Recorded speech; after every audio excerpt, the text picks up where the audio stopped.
मेरी वालदा कहती थी कि तुमने दो काम करके ना मेरा दिल बिल्कुल जीत लिया। एक लाहौर थिएटर बना के दूसरा यूनुस गुल का अपने पास बना। जवाद फाद हीरा बकी ये मेरे हाथों में ही मत खेलते। ये लाइफ में ना उमर साहब से हर बंदे ने फ़ायदा सोचा। ना मैंने अपने तौर पे उमर भाई को कैश कराया और ना कराना चाहता था। मुझे बस यही खुशी होती थी कि वो मेरे सामने आ जाए ना तो मेरी रूहानियत का सुकून हो जाए। नाज़रीन, मेरे साथ यूनुस गुल साहब मौजूद हैं जो कि लाहौर से खुसूसी तौर पर यहाँ कराची में उमर शरीफ साहब के जनाजे में शिरकत के लिए आए हैं। लेकिन अहम बात यह है कि बहुत ही कम वसाइल में और बड़ी मुश्किलात के बाद यहाँ पर पहुँचे और यहाँ पर मुलाजमों की तरह ये काम कर रहे हैं। तो इनसे ये सारी बातें पूछते हैं कि यहाँ पर क्यों आए हैं और इस तरह काम क्यों कर रहे हैं। और मैं आपको एक और बात बताऊँ कि जब सऊद और रैम्बो यहाँ पर आए तो उन्होंने भी प्रेस कॉन्फ्रेंस में इनका जिक्र किया है। यूनुस भाई बहुत शुक्रिया। मुझे ये बताएं कि आपको इंतकाल की ख़बर कैसे मिली और जब आपको तस्दीक हो गई ख़बर की तो उस वक़्त क्या आपका रिएक्शन था और फिर आप यहाँ पर कैसे पहुँचे?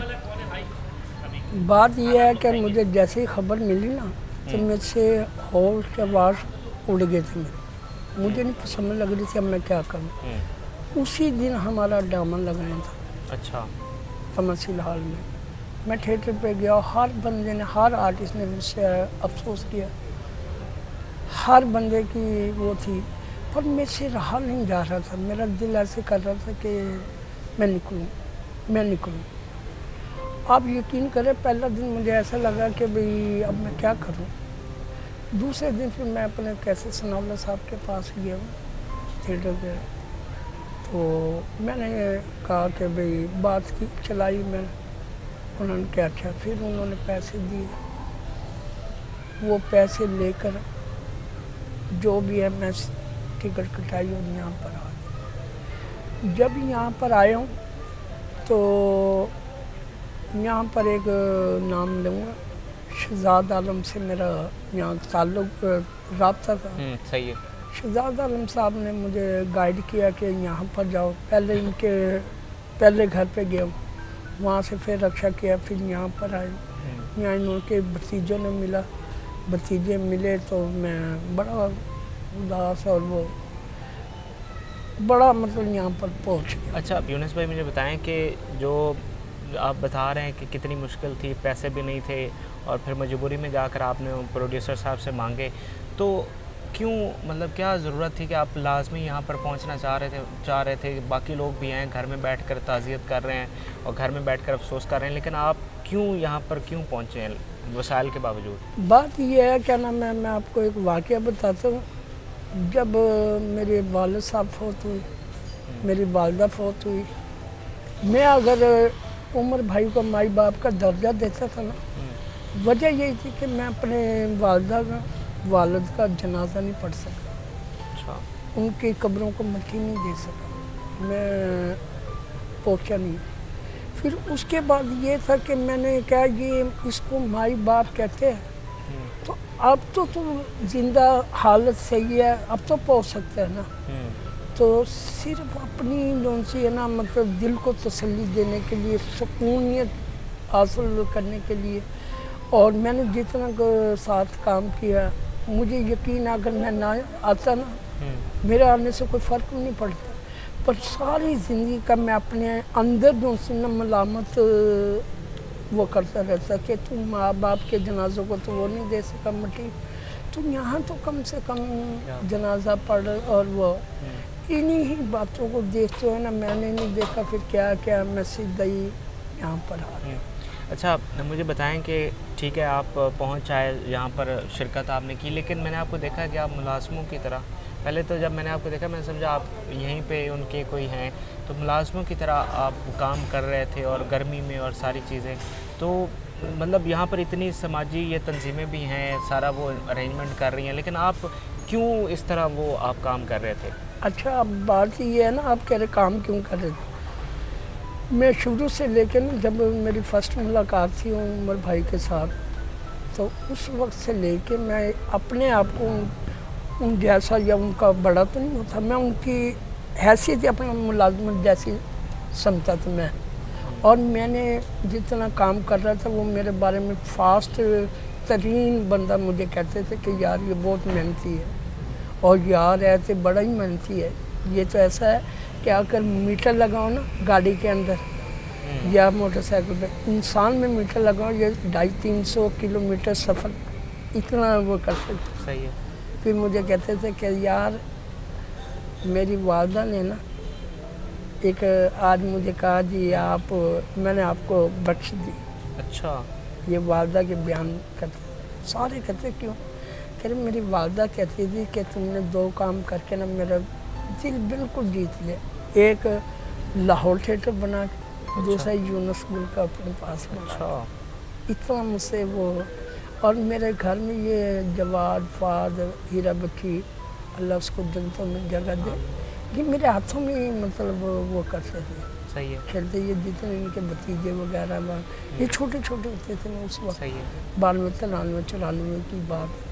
تو میں ان لوگوں کے ساتھ پھر میں جب اپنے آپ کو ان کا ملازم سمجھتا ہوں تو پھر مجھے یہاں پر کیا وہ تھی کہ میں کام کرنے میں ساری زندگی کام کیا اور ساری زندگی ان کا کام کیا.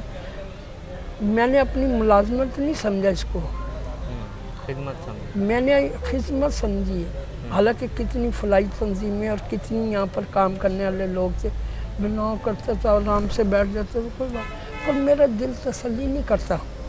کیوں کہ میں جو ہے نا اپنا یہ کام کر کے اپنے آپ کو روحانیت میں بخار بھی ہو گیا تھا آپ کو میں نے سنا. ہاں. پھر جب وہاں پر قبرستان گئے وہاں پر مجھے چکر آنے لگے. اچھا. چکر کے ساتھ 2 الٹیاں بھی آئی کیونکہ میں گرمی کا مرتار بندہ کرنا، ٹیمپریچر بھی 42-40 تھا.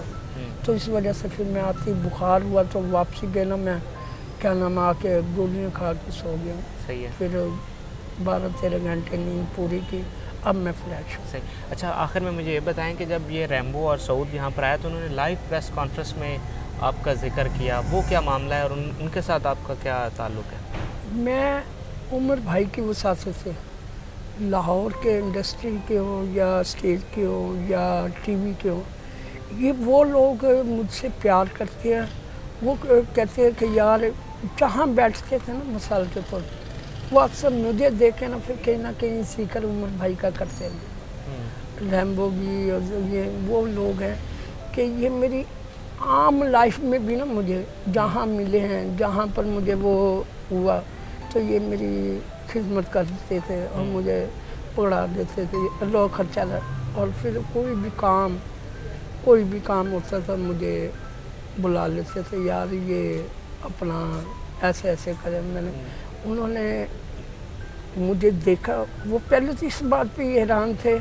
ذوالقرنین ادب باطن فروقی سعود صاحب اور ریمبو صاحب وہی یونس ایسے آ گئے.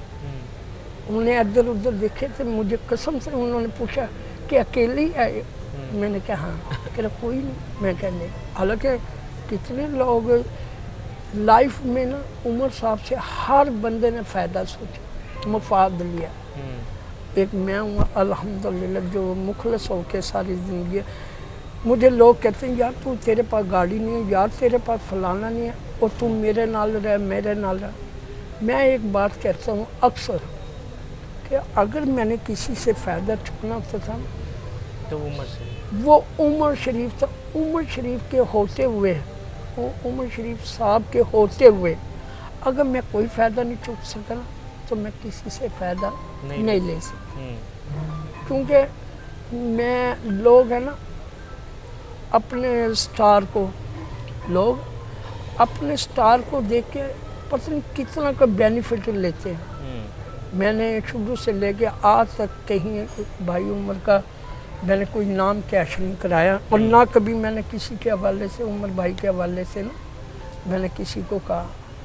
اور اکثر کو جب پتہ لگتا ہے نا عام پبلک میں بھی کہ یار یہ وہ بندہ ہے یونس گل جو عمر بھائی کے ساتھ رہا، وہ قدرتی طور پہ نا مجھے پیار کرنے لگ جاتا.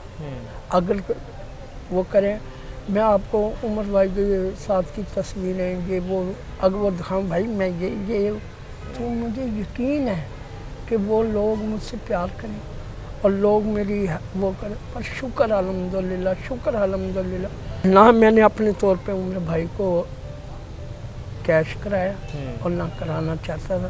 مجھے بس یہی خوشی ہوتی تھی کہ وہ میرے سامنے آ جائے نا تو میری روحانیت کا سکون ہو جاتا۔ صحیح یونس بھائی، بہت شکریہ۔ یہ ناظرین ایک طرح سے لوگوں کی عقیدت ہے، ان کا اخلاص ہے کہ اس طرح اتنے وسائل کے باوجود جو ہے وہ یہاں پر پہنچے ہیں۔ فی الوقت کے لیے اجازت دیجیے، اللہ حافظ۔